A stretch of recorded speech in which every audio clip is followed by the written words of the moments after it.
እድሜው ገና 19 ዓመት ብቻ ነው። ነገር ግን ስሙ በመላው ዓለም የስፖርት መድረኮች፣ በታዋቂ ጋዜጦች የፊት ገጾችና በዋና ዋና የመገናኛ ብዙሃን ላይ እንደደመቀ ቀጥሏል። እግር ኳስን ማየት ከጀመርንበት ጊዜ አንስቶ እንደዚህ ያለ በአጭር ጊዜ ውስጥ ዓለምን በአንድ እግሩ ያቆመ ታዳጊ አይተን አናውቅም። ሜዳ ላይ የሚያሳየው ድንቅ ተክለሰውነት፣ አስደናቂ እምቅ ብቃቱና የማይታመን ቅልጥፍናው ሲታይ የእግር ኳሱ ዓለም ታላላቅ ምሁራን ሳይቀሩ በአንድ ድምፅ ሊዮኔል ሜሲን በባርሴሎናና በዓለም መድረክ ላይ የሚተካው ብቸኛው ተአምረኛ እሱ ነው ብለው በሙሉ ድምፅ መስክረው በቅርቡ በተጠናቀቀው የ2026 የዓለም ዋንጫ ስፔን ለታሪካዊ የዓለም ሻምፒዮናነት ክብር የበቃችው ይህ በክህሎት የተሞላው ወጣት የባርሴሎና ኮከብ ላሚን ያማል መሪ ተዋናይ በነበረበት አስደናቂ ትዕይንት ነበር። መላው ስፔን፣ መላው አውሮፓና መላው ዓለም ስለሱ ሲያወሩ፣ እሱ ግን በታሪክ መስክ ላይ ስሙን በወርቅ ቀለም እየጻፈ ይገኛል። ነገር ግን በዚህ ቪዲዮ ስለሱ አስደናቂ የኳስ ቁጥጥር ብቻ ልናወራቸው አይደለም። ስለ አስደናቂ አሲስቶቹ፣ በዓለም ዋንጫ ፍጻሜ ላይ ስላስቆጠራቸው አስገራሚ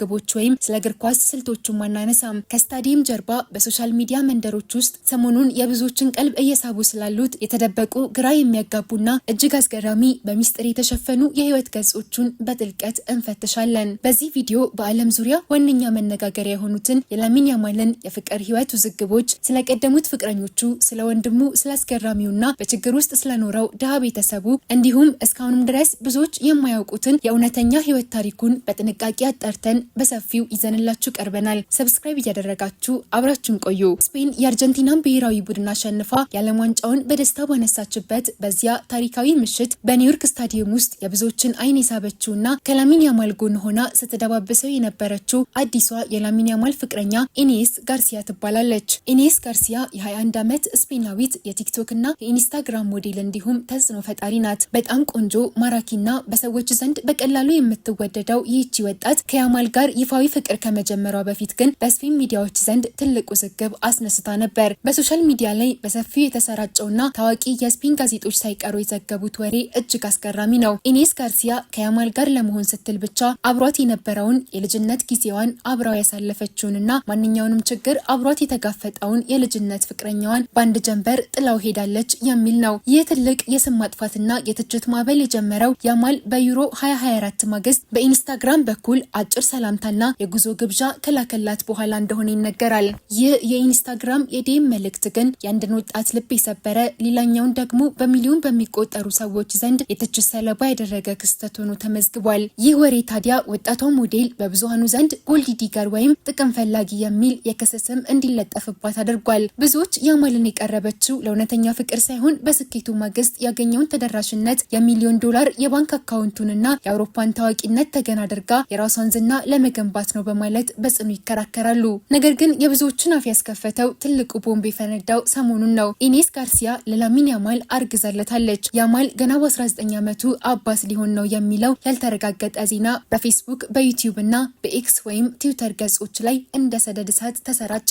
ለመሆኑ ይህ እጅግ አነጋጋሪ ወሬ የት ነው የተጀመረው? አንዳንድ ታዋቂ ያልሆኑ እይታን ብቻ የሚያድኑ የፓፓራዚ ገጾች ኢኔስ ሰፊና ልል ልብሶችን ለብሳ ስትሄድ የሚያሳዩ የድብቅ ካሜራ ፎቶዎችን በማህበራዊ ሚዲያ ላይ ለቀቁ። ወዲያውም ሆዷ በከፍተኛ ሁኔታ አብጧል፣ እርጉዝ ናት የሚል የግምት ወሬ በመልቀቅ የህዝቡን ቀልብ ለመሳብ ሞከሩ። ታዲያ እውነታው ምንድን ነው? ይህ የእርግዝና ወሬ ሙሉ በሙሉ የውሸትና የሰዎችን ቀልብ ለመሳብ ብቻ የተፈበረከ ነበር። ኢኔስ ጋርሲያ ራሷ በሶሻል ሚዲያ ገጿ ላይ በቀጥታ ስርጭት ላይ ቀርባ ይህንን ወሬ አስተባብላለች። ይህ ወሬ ምንም ትርጉም የማይሰጥ ፈጠራ ነው። እኔም ሆንኩኝ ያማል ገና በጣም ወጣቶች ነን። በአሁኑ ሰዓት ትልቁን ትኩረታችንን የሰጠነው ለወደፊት ስራችንና ለሙያችን ነው ስትል ገልጻለች።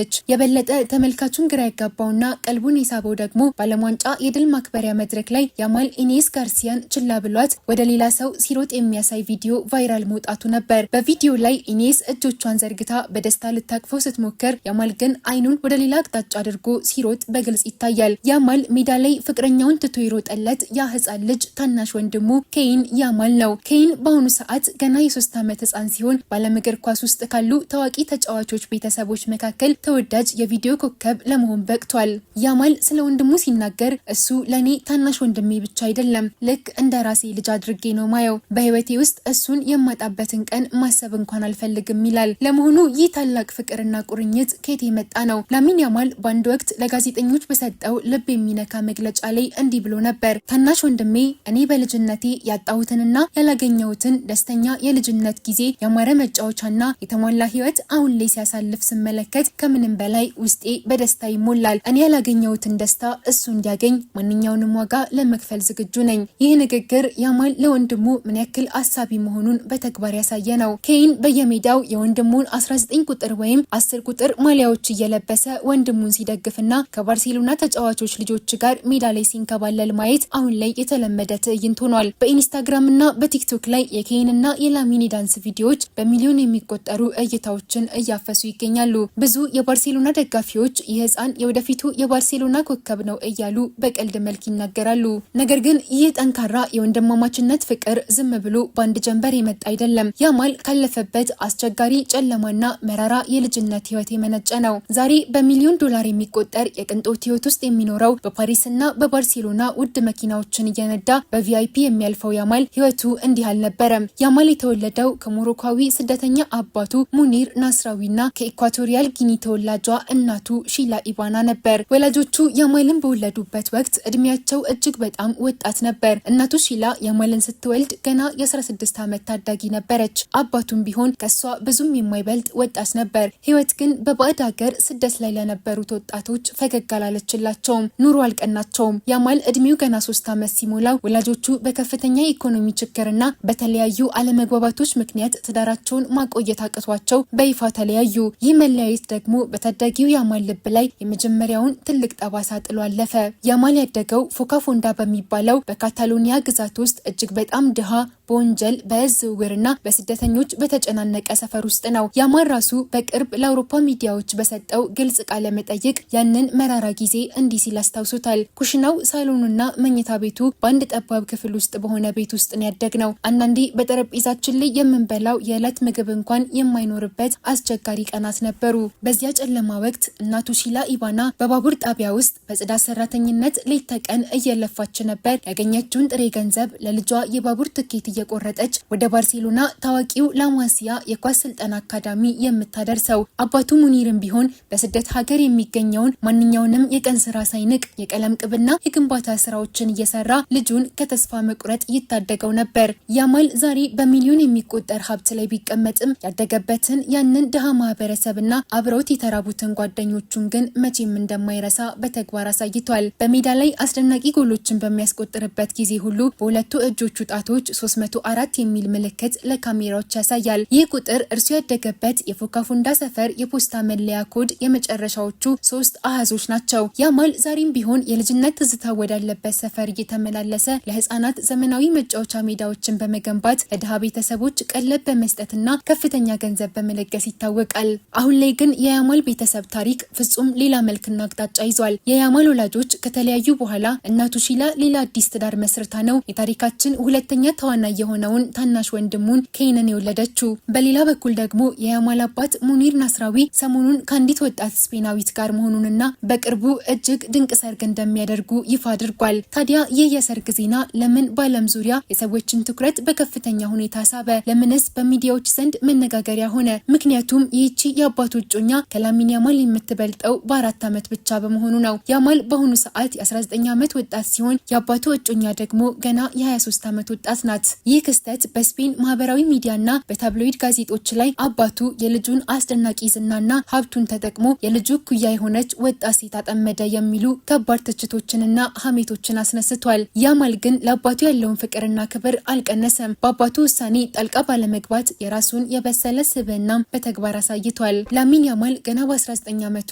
በስፖርቱ ዓለም ታሪክ ከመጻፉን ባሻገር ከሜዳ ጀርባ ባለው የፍቅር ህይወቱም በርካታ ድራማዎችን አሳልፏል። እስካሁን ድረስ በይፋ ሚዲያዎች ሊያረጋግጡት የቻሉት 3 ፍቅረኞችን ቀያይሯል። የመጀመሪያዋና በዓለም ዙሪያ በሰፊው ታዋቂ የነበረችው አሌክስ ፓዲላ ናት። ስፔን የዩሮ ዋንጫን በድል ስታነሳ አብራው ሜዳ ላይ በመውረድ ከያማል እናት ጋር ተቃቅፋ ስትደንስ የነበረችውና በቤተሰቡ ዘንድ ከፍተኛ ተቀባይነት የነበራት ልጅ ነበረች። ነገር ግን ይህ በሚሊዮኖች ዘንድ አርአያ ይሆናል የተባለው ፍቅራቸው በአጭር ጊዜ ውስጥ ተበላሽቶ ሊቋጭ ችሏል። ለመለያየታቸው በምክንያትነት በስተጀርባ የሚነገረው ትልቅ ሚስጥር ግን የያማል እናት ያወጣችው ከባድ ከባድና ጥብቅ የዲሲፕሊን ህግ እንደነበር ይነገራል። ልጃቸው ገና በለጋ ወጣትነቱ በሴቶች ወጥመድ ውስጥ ወድቆ ያገኘውን በረከት ሀብትና የሜዳ ላይ ትኩረቱን እንዳያጣ ፍጹም ጥንቃቄ አድርገዋል። በስፔን ህግና በቤተሰቡ ስምምነት መሰረት የያማል ንብረቶች፣ የተገዙ ውድ ቤቶችና የቅንጦት መኪናዎች በሙሉ በይፋ የተመዘገቡት በእናቱ ስም ነው። ይህ ብቻ አይደለም። ሌላው ቀርቶ ላሚን ያማል ከባርሴሎና እግር ኳስ ክለብና ከተለያዩ ዓለም አቀፍ የንግድ ማስታወቂያዎች የሚያገኘው በሚሊዮን የሚቆጠር ከፍተኛ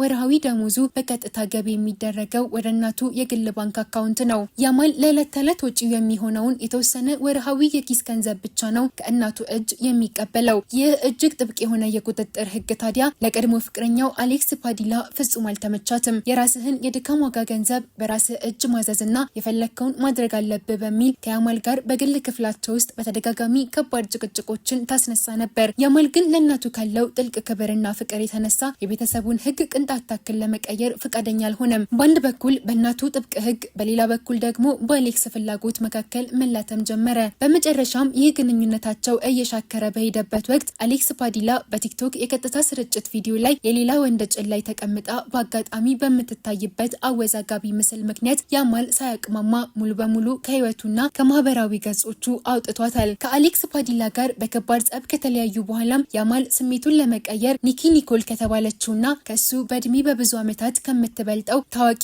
አርጀንቲናዊት ድምፃዊት ጋር በግሪክ ውብ ባህር ዳርቻዎች ላይ ለአጭር ጊዜ አብሮ ሲዝናናና እረፍት ሲያደርግ በካሜራ እይታ ውስጥ ገብቶ ነበር። ነገር ግን ያ ጊዜያዊ መዝናኛ ዘላቂ አልነበረም። አሁን ላይ ግን ሁሉንም የድሮ ታሪኮቹን ወደኋላ ትቶ ከአዲሷ ፍቅረኛው ከኢኒየስ ጋርሲያ ጋር የተረጋጋና ያማረ የፍቅር ህይወት እየመራ ይመስላል። ላሚን ያማል ገና በለጋ የወጣትነት እድሜው የዓለም እግር ኳስን ማማ በአጭር ጊዜ ውስጥ መቆጣጠር የቻለ የዘመናችን አስደናቂ ተአምረኛ ተጫዋች ነው። ከዚያ ድሃና ተስፋ አስቆራጭ ሰፈር ተነስቶ ዛሬ የመላው ዓለም ሻምፒዮን ለመሆን በቅቷል። በዙሪያው ያሉ የፍቅር ህይወት ወሬዎች፣ ሀሰተኛ የእርግዝና ልዋልታዎችና የቤተሰብ ውዝግቦች ቢኖሩም እሱ ግን ስኬቱ እንዳይደናቀፍ ትልቁን ትኩረቱን በኳሱ ከምንም በላይ በሚወዳት እናቱና በታናሽ ወንድሙ ላይ አድርጓል። ውድ የቢሼልፍ ቤተሰቦች እናንተስ ስለ ያማልና ስለ አዲሱ ፍቅረኛው እንዲሁም ስለ ወንድሙ ምን ታስባላችሁ? በእርግጥ አንዳንዶች እንደሚሉት የገንዘብና የዝናው ፈላጊ ናት ወይስ እውነተኛ የፍቅር አጋሩ? ሀሳባችሁን ኮሜንት ላይ አጋሩኝ። ቪዲዮን ከወደዳችሁት ላይክ ማድረጋችሁ እንዳትረሱ። ለቻናላችን አዲስ ከሆናችሁ ደግሞ ሰብስክራይብ በማድረግ ቤተሰባችን ሁኑ። በሌላ ቪዲዮ እስክንገናኝ በደህና ቆዩልኝ።